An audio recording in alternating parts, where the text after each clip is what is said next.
All week, 10 TV talked about how mental health matters, and now a new bill could make mental health training mandatory for coaches. 10 TV reporter Kevin Landers is showing you why some believe this bill could save lives. Work together, work together. Head coach Matt Triplett of St. Francis de Sales is unique. Not only can he spot a good lacrosse player, he can also spot one of his athletes who may be struggling with a mental illness. Having that knowledge that I'm prepared to handle that conversation, the amount of kids that have come forward has tripled, quadrupled, quintupled, whatever metric you want to put on it. It's been a noticeable change ever since I've gone through that. 4 years ago, Triplett completed a mental health first aid course through Ohio's Adam H. Board, or Alcohol, Drug, and Mental Health. It was then that he realized how valuable the training is and thought his fellow coaches would benefit.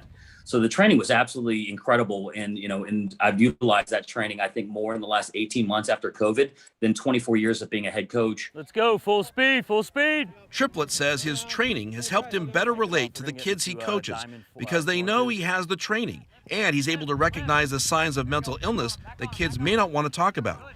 He recalled one student who complained about food poisoning every time there was a big game.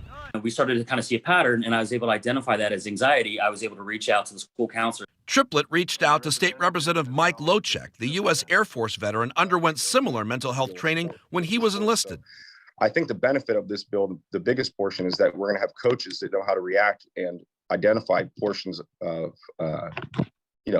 when kids need help. House Bill 492 would mandate mental health training for every coach in K through 12. It would tie into the existing Lindsey's law, which already requires coaches to have training for sudden cardiac arrest as well as concussions.